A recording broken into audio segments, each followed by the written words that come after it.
Yeah. So why do you think this is better? Yeah, so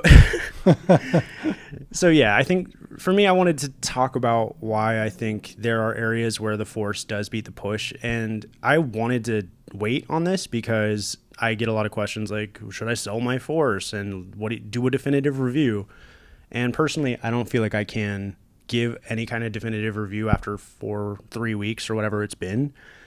But what I can do is identify the big pain points I have with the push and where I'm surprised that the force is beating it right now. So, I mean, in an effort to mitigate clickbait, I am not saying that the Akai force is wholesale better than the push, but I am surprised by how many areas there are where the force actually does beat the push. And I think the obvious one is price. Like, that's the first thing that I think For sure. really matters. The standalone push, I mean, you can tell one of these is plugged in and one of them is on battery, and that's cool. That's the biggest differentiating feature between the push 2 and the force, where it just automatically wins if you need a battery. Otherwise, you need external power, which is doable, but that's built in.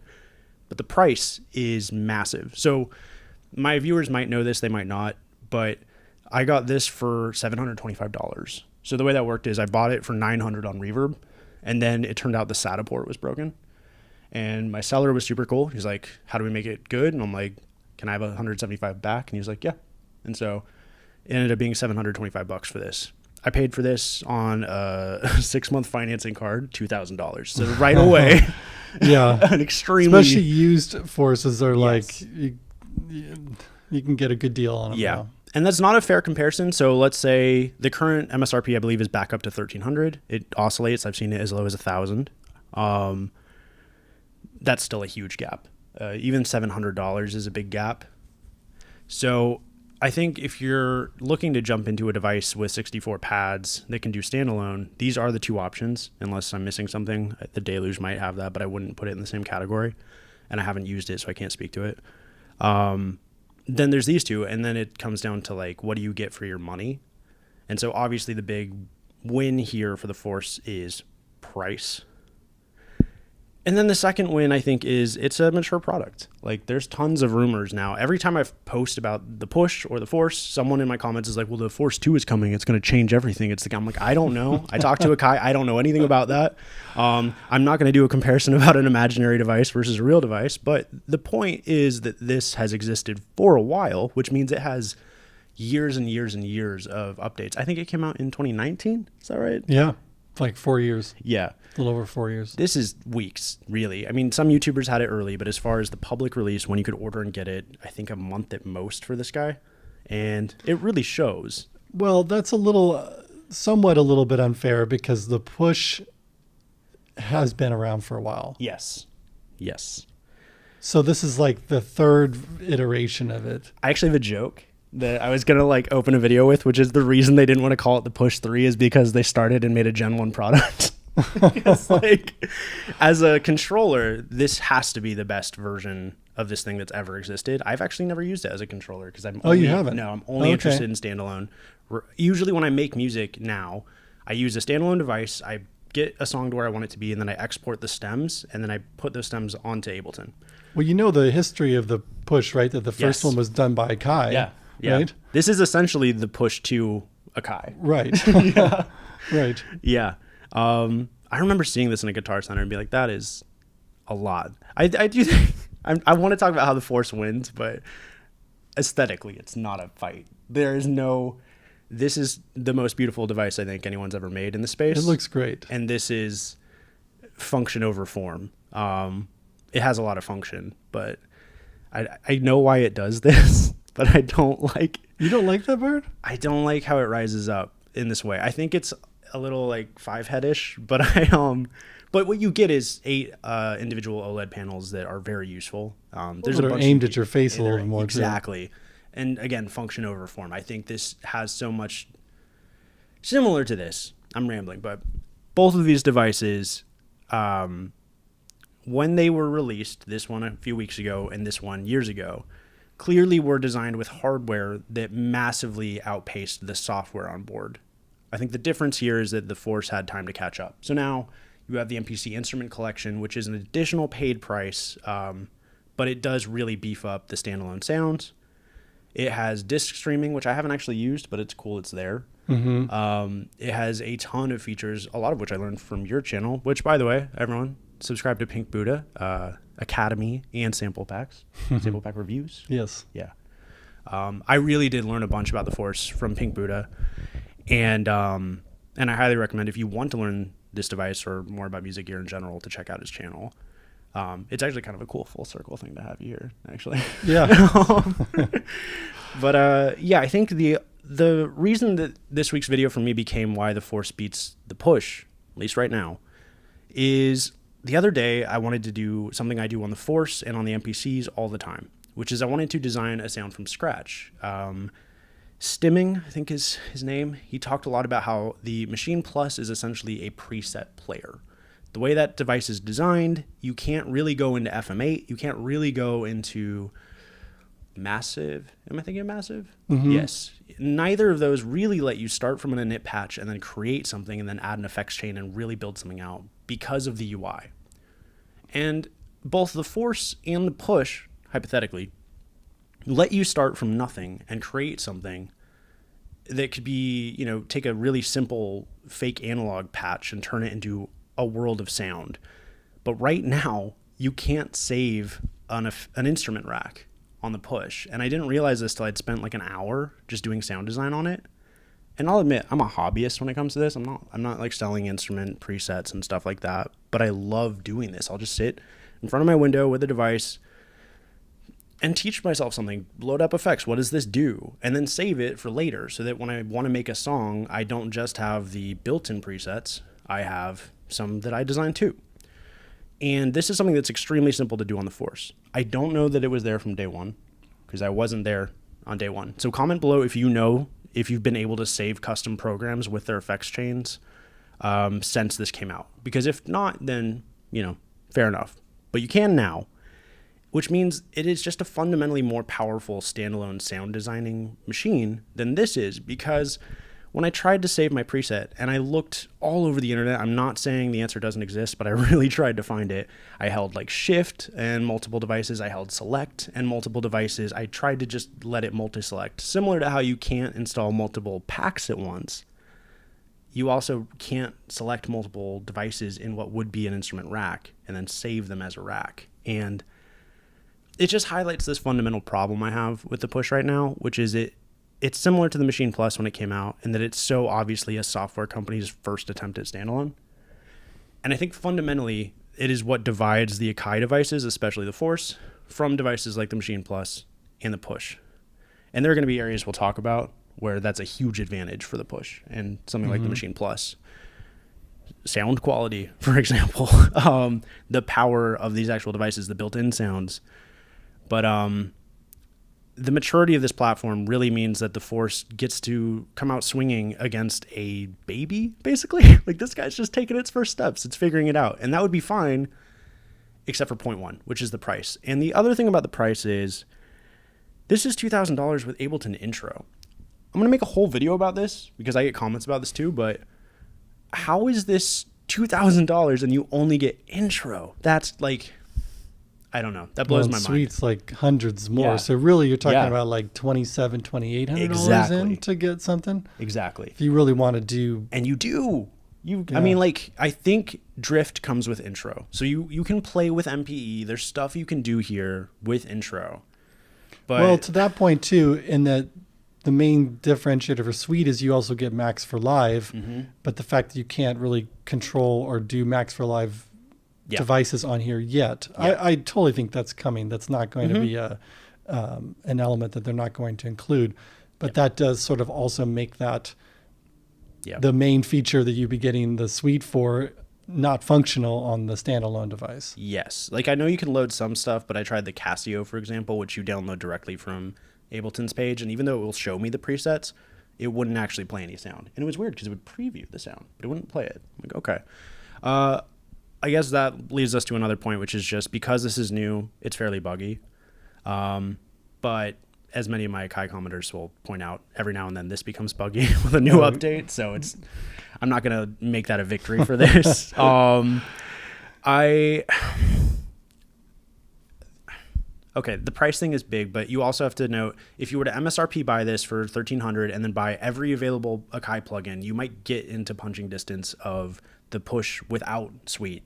Good point. But and pro tip, not to lose my connections with any companies, but I buy stuff on sale, and you can buy stuff on sale, and you don't have to pay $500 for the instrument collection. I've seen it get half of that or less, and every plugin goes in on sale too. Full disclosure, Akai has given me codes for all those plugins, so take that with a grain of salt. My skin is not quite in the game as yours might be, but were I to buy it the way I bought everything on here, I would buy it on sale. I've said this before. I got my first version of Ableton with a student discount, and then I upgraded, to Suite. It still probably came out to $800 or $900 because of version upgrades, Right. but it was cheaper than hypothetically it would have been if I just bought it outright now. But yeah, I think that for the most part is where the Force wins. Trying to think if there's anything else. Well, tell me about for like how you would go by, because what I see maybe we should back and say what I see is like the main differentiator between these two is the Force is way more of a performance standalone device. The Push has never really been that, and I've used it before. It is a very amazing production interface, and that's the original intention of when it came out. The fact that you can push to quickly the fixed length, the automation, there's just some buttons on here that are just a lot faster than on the Force. Like that's the main thing. When I first started using the Force, I immediately bought it because I was an Ableton user, and I was like, oh, this is a standalone push essentially. Yep. And that was somewhat true. I think I was surprised that being that Akai did design the first push, that there were some things that they didn't do on there. Yeah. A couple that I would want to point out, the play button being way up ass in the left-hand corner, because it's not really, it's just kind of way out of the way. I mean, I suppose you don't versus actually, here, right? This is like a much quicker, you hit this button, you start recording. The fact that it's like always up there just is kind of a pain. The other main thing that I think is really problematic is the shift button is like way up there too. And there's a lot of things you need to be able to push shift for at the same time. Yeah. And so you kind of have to use two hands. Yes. Which seems like a small thing, but it slows you down. And there's like, for example, if you want to do fixed length on the Force, you have to push shift up there and then push it down here. There's no way, and you can't really reach that with one hand. Yeah, and that's true. No, and that's true of Quantize, Fixed Length, and Metronome. And the Metronome. All of which have individual buttons. You can just push right here. Right there. And it's nice to be able to push the delete button and be able to hit something like that and edit and that way works really nice in range. Yeah. But the shift button being way up there really means you have to end up using two hands. So a couple things like that surprised me. Yes.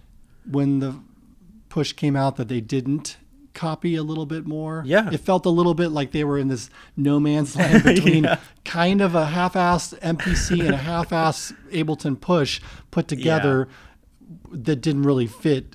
And I love this device, but I still think that's a really good description. I think it brings at this point, I think it's matured into like some of the best of the MPC. You can load MPC projects on it. I think they've also wandered away from it being more Yes. like an Ableton, because that whole integration didn't come through. Oh, It and didn't really work it's like worth it was noting intended. you can't use it like a Push. I mean, the first time I bought one of these, I was like, cool, I'll plug it in and it'll be like an Ovation controller or something else that automatically recognizes it's in. And not really, because you can't note entry. Like you can't just, anyway, I'm not going to get into that. You asked a question, which is like the use case. It's worth noting that I bought this because they introduced a feature where you could export your Ableton projects onto this directly and then play them. I was like, I'm going to use this for live. I still haven't done that. And that's not really what this machine became for me, but it's what I thought it would be. It took me forever to even get to the point where I could make that actually work, because it's one of many, I think, half-baked features and under-supported. Terrible. Yeah. This is hypothetically going to kill this for that, because it's Ableton. So assuming this works, and I haven't tested it, so fair caveat, I should be able to take any set I've ever made, including things in arranger mode, convert them into session mode, and then freeze every track. Once I do that, even third-party VSTs should be compatible, and you could hypothetically build out a live set constrained only by the limitation of the CPU. Whereas on the Force, you have 8 audio tracks max per project, and you have 8 plugin tracks. So if you were to say export your Ableton session as MIDI and audio, and you wanted to use onboard plugins, you're kind of stuck at 16. I would imagine it's similar here realistically on CPU and stuff, but with freezing, you could hypothetically have a much bigger project. Yeah. Good to go on the Push. Well, also the other massive problem yeah. with taking a project from Ableton and moving it into the Push Yeah. is that you don't, there's no macro transfer. Yeah. So any kind of special effects that you want to put on there or macros that you want to set up, which is really the way that the Force shines, is through the macros capabilities that it has. And because you can't transfer those over, or any template, you can't even drop it into a template. Yeah. So if you really want to use the Force as a performance device, which if you were trying to work on Ableton, build a project, transfer the Force, take it out as a standalone, you are going to be spending hours rebuilding any kind of macros or things like that. And that is that's the main reason that I never did that whole idea. I thought that transferring it over would work great. Yeah. But the fact that the macros, it just kind of negates all those things, makes that a non-starter for me. Yeah. I want to address one other thing you said, which was this being the original version of the Push, and maybe the Push 2 as well, being about production versus performance.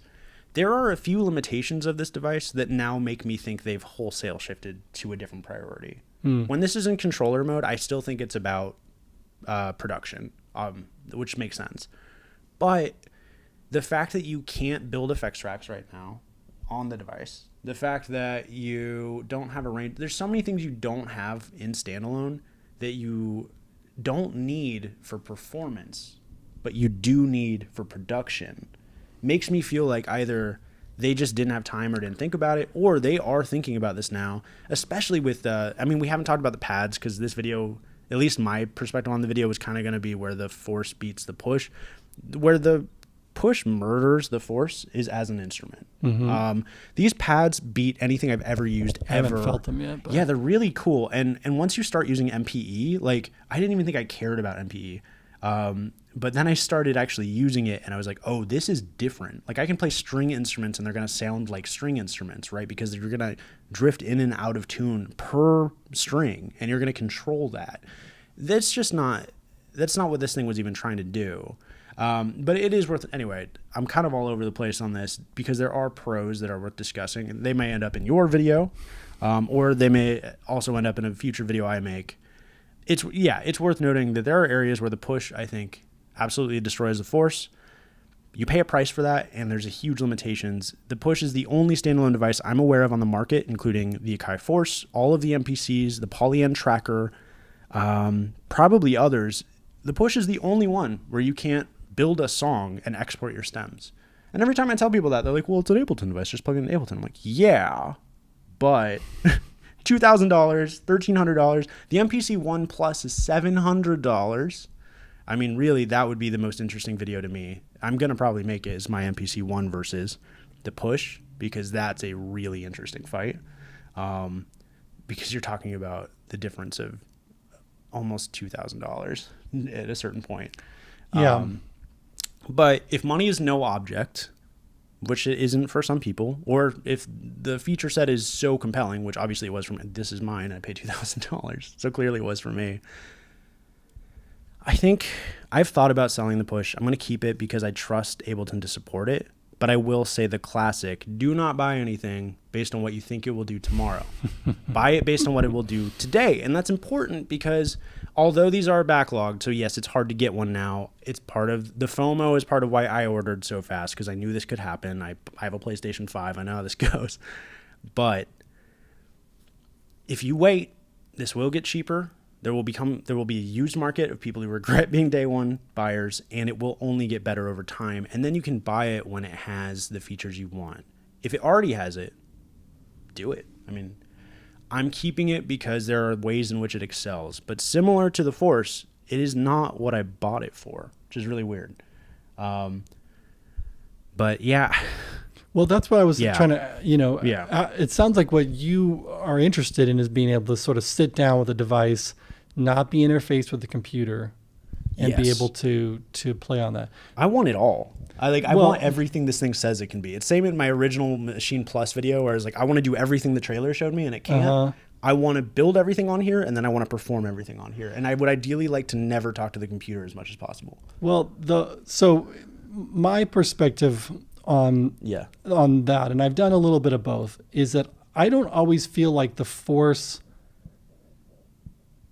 Maybe I should say this. I feel like sometimes using the Force is kind of like using a little small DAW. Yes. On a little screen. Yes. No, totally. Yes. So it doesn't feel as smooth to me as I wanted to when I get granular with regard to editing notes and things like that because of the touch screen. And you've talked about things like this. You've talked about in your videos, this is the only Akai device that doesn't have a DAW counterpart. So you don't even get the choice. Like the MPCs, you could go into software, but you've mentioned like you are stuck in the Force. You're stuck. Yeah. Because unless you want to like export the stems, but you might need to fix things in the stems before you're ready to export them. Yeah. And so those are the aspects of it that I feel like don't particularly excel, but for me, it's like it's from a performance device, it really excels because the push has never been oriented that way. Mm-hmm.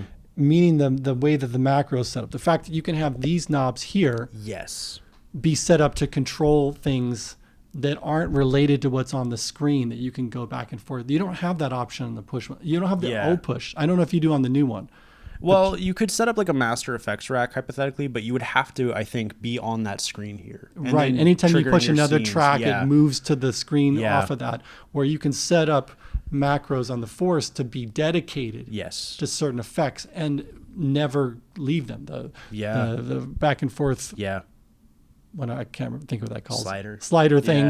The knobs, the screen, the pad macros, stuff like that, and the fact that you can split the pads so that you can be playing on this lower half and controlling clips in the top half. That doesn't exist here. The push is never really. That's what I mean by performance oriented. Is it's designed to kind of to perform. The only change for the commenters before they freak out is you have a scene button here, so now you get a bit of the functionality in that you can trigger full scenes, but you have to use a jog wheel. Like, this isn't the same as this. And I actually like that for devices that don't have a touchscreen, I actually usually like that they don't. I like that they are designed around learning the buttons, but there is absolutely something to be said for the immediacy of this touchscreen. Anyway, before the commenters jump in, that would be the only counterpoint, but to your point, these knobs are still, I believe, correct me in the comments if I'm wrong, tied to what you're doing on the screen. I don't think you can say this knob set is a macro knob set. It's going to control parameters no matter where we are. Right, like or literally just these two knobs are going to do something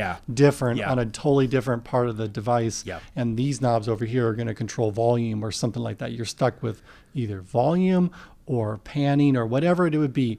All the knobs kind of have to play together rather than being able to play separately on here. To mildly wrap up my section of this filming session, I have a conspiracy theory that may alienate me from all of these companies.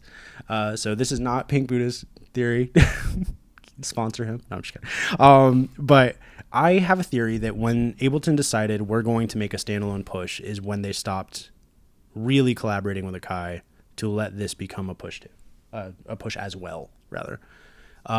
Because there are just things where, like, if you could just plug this into Ableton and then it was a push, which, like, we know is possible because the Launchpad Pro Mark III exists, which is essentially a headless push with its own additional parameter control and chord modes and things like that. It's unclear to me whether it was Akai or Ableton that was like, we don't want it to be that close. But part of me wonders if when they decided we're going to make our own thing, we don't want to give this the power it could have. We don't want to give them access. Total conspiracy thinking, could be wrong. Okay, so I have a little tidbit of some more information that might go along with your particular theory. So let's go to a timeline here. So in the end of 2018, I went to Ableton Loop in LA, and this is pre-Force, pre-announcement related to that. And in that loop setting, there's no Akai present. This is just an Ableton event. Okay. It's not like NAMM or anything like that. This is literally Kool-Aid drinking Ableton conference. You don't go to it unless you're into Ableton, because that's literally all that they cover there. Okay. And so, but in that time, I met a guy who was friends with some people who worked at Ableton, and we were having some conversations, and they had kind of a like off the record kind of question asking. They were like, what do you think about a standalone push or something like that? And they were like talking about that time. So I never really put these things together until you kind of bringing it up now. But the Force came out the first part of 2019. So essentially like 4 months later, they had to have known about it at that time, obviously, if they were going to be asking questions, that this was going to drop and be similar to that sort of market. From whatever reason, I think Ableton and Akai have relationships. They obviously did the first push together, but then parted ways for some particular reason. Yeah. So it's like I'm sure that they have there's some deep issues and things like that are going complexity in that relationship. So I'm not surprised that there was kind of a back and forth of that. And I know that I've talked about this in my own videos, is that like when the Force case first came out, and I was like, oh my God, this is the standalone push that I've always been waiting for. And there was a video that was showing how these devices went together. Yeah. And when I bought that thing, like day one, that feature didn't exist. And I even called Sweetwater and was asking about it. They talked to their rep at Ableton, who didn't have any idea of when things were happening. Nobody knew what was going on with it. I actually had Sweetwater take it back because I said this was false advertising. Yeah. Because they said it would do something that they couldn't even tell me when it was coming. Jeez. Of course, I felt a little silly that like 4 months later, they did come out with an update in December when I gave it back in like July. But then I just bought it back used for cheaper. So, it all worked out. My earlier point, you only lose on day one unless you're a YouTube channel that profits from immediate.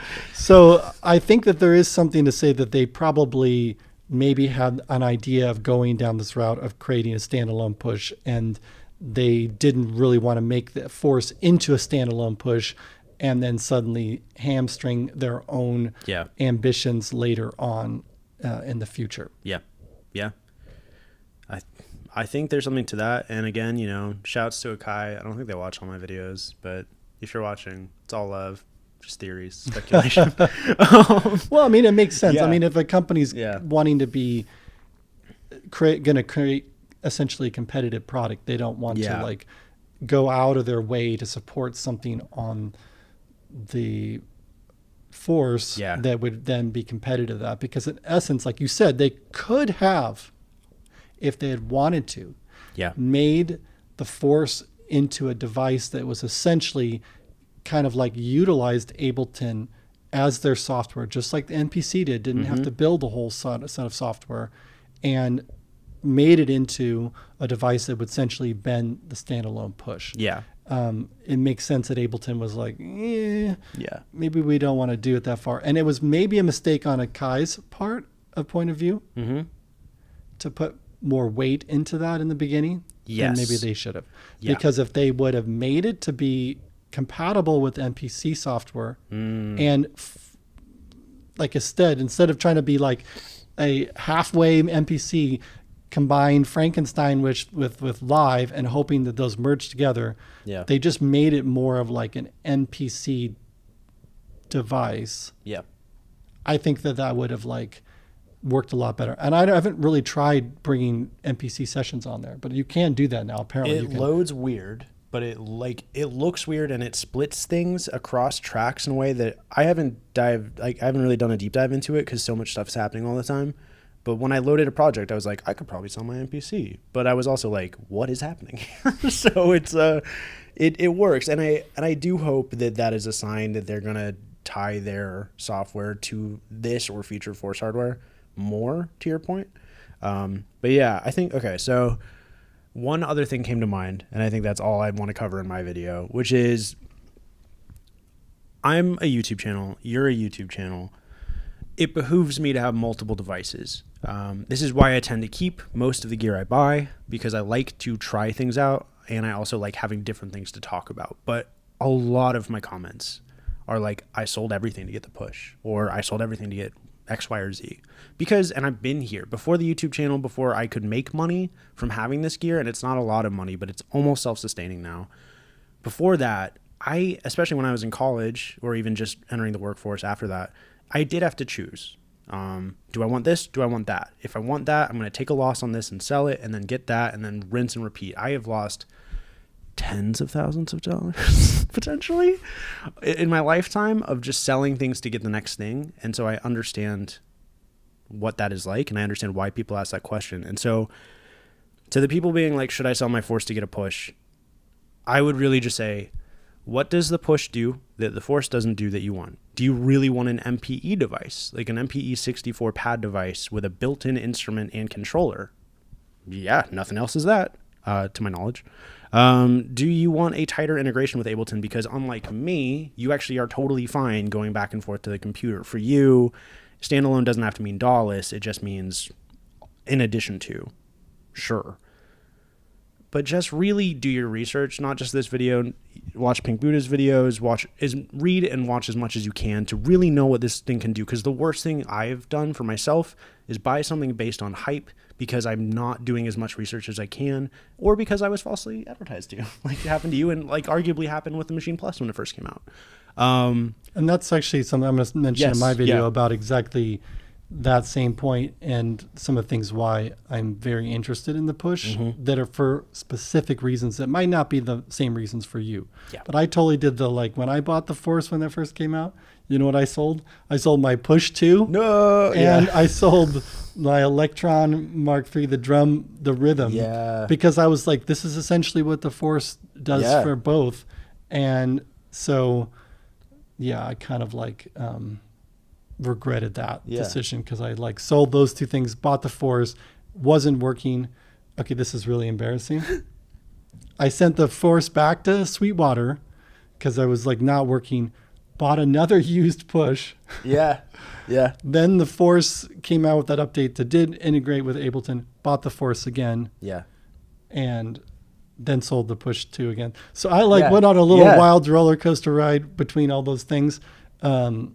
And then I still have the same Force that I... We're just like you. We have a gear problem. We just have a camera on us. This is the fourth Push I've owned. I owned a Gen 1 where the USB-B port, the one that looks like a doghouse, broke. And I reached out to Akai, and they're like, and Ableton, like, we don't support this anymore. So I reached out to a company, and they're like, well, it would cost about $300 to repair it, which is what I paid for it. So I was like, well, this is dead. I got a Push 2 used for about $600. Used it for a while, was annoyed with what it couldn't do. Sold it. Changed my mind again, got another Push 2, found a really cool VST rack. This guy just like started creating VST racks for like the entire Arturia V collection and all of Complete. And I made a video about it that didn't do very well at first, and then it blew up. And right when it blew up, the guy stopped making the packs and supporting it. So I get lots of comments like, how do I use these packs? I'm like, they're done. I'm sorry. They're like, can you send me a Google Drive? I'm like, no, sorry. And now I have this. I bought the Push because I believe it can be the end-all be-all device. That is basically why I buy every device. And I don't think you can see my shoes, but they are clown-shaped. I'm putting on my clown makeup because I am a clown, because they're never going to do everything you want. Okay, but here's a point just to kind of like reiterate something, a step they're taking in a different direction. Yes. This is the first time that a standalone device has come out with a card that can be replaced. The brain can be interchanged so that the hardware device can stay the same. It's not even a firmware update anymore at that point. That's huge. It is firmware, but they're just basically saying this is going to last you a really long time, because 3 years from now, they come out with a better computer that's going to be dropped in there, and suddenly the whole thing has been upgraded versus... The Force is what it is. Like, and it is 2 gigs of RAM with like an ARM Android chip from like 7 years ago. And the RAM is starting to become a problem because I loaded on the Stage Piano plugin that was on there, and it farts out on there. Man, the thing is like too many samples, too much RAM. You know, like so it works fine for like the plugins and things like that. But if you're loading one of those sample heavy plugins from Akai, from the MPC series, it's gonna strain. It especially does not multiple. like it. Yeah. And even with disk streaming, I have disk streaming on it, and it still does that because it just can't handle all those piano samples and the string samples. You couldn't do two.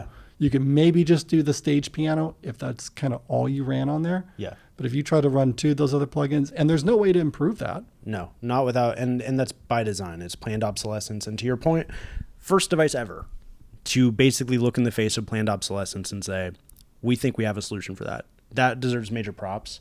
It also is worth noting as a final point of comparison that kind of kills my argument. Although you can actually monitor CPU and RAM, you can't do that on this yet. But this has 8 gigs of RAM versus 2. It has an i3, which is a very weak processor, but is also the most powerful processor ever in a standalone device, just because of how these work. You can feel it. That thing gets hot. You can feel the heat on your lap. Yeah, it's a computer in there with no active cooling. But yes, and also it runs everything that Ableton ships with, which is pretty cool. Unlike the Machine Plus, a device I love that I've made a lot of songs with, it is not a hindered version when it comes to playing Ableton sounds. The Spitfire string quartet, the grand piano, there's a bunch of really cool choirs. Like this, the sounds that come out of this thing just demolish everyone else, partly because of that computer. I think, we saw the lifespan of the Push 2. I think I've already said this in this video, but Push 2 comes out in 2015, I want to say. And this came out this year. If it was 16, correct me in the comments, but that's a really long lifespan, and it seems like they've geared this to essentially have the same or more, especially with swappable internals. People have talked about buying the controller mode version and then getting a CPU later. By all means, I think the controller mode version of this is probably the coolest controller ever. It hit all of the asks that I had in my what I would want in a Push 3, and then they just threw a computer in there. But do you think it would be? Do you think it's that much better than the Push 2 if you're just using it for controller? Yeah, absolutely. I really like that there's a built-in audio interface. I hated having to have an audio interface plugged in and a controller and the MPE pads. It's just those two things. Okay. Having the ability to save, there's a couple of buttons on here and navigation things that would also make it nice. If you paid, it's hard. Money's subjective. It is $1,000, right? Right, and you can probably get a used Push 2 for pretty cheap now. Yeah, that's a good point. That your mileage will vary. If you have a desk setup you never change, people haven't really seen my studio, but it's worth noting that I don't have a lot of space, and so it really is helpful for me when everything is in one thing. If that doesn't matter to you, get a used Push 2, get an audio interface you really like. If you're following the controversy of built-in converters, maybe you don't want the interface in here anyway. But yeah, no, that's a good point too. Priorities really vary, and I think that's something we're going to talk about a lot in the video on Pink Buddha's channel as well. So you should definitely watch that after this, or thanks for watching this if you watch this first. All right, that's it from me. Thank you for being here today. This is awesome. We discovered that we both lived in Portland, and we were like, what? I know. It was cool.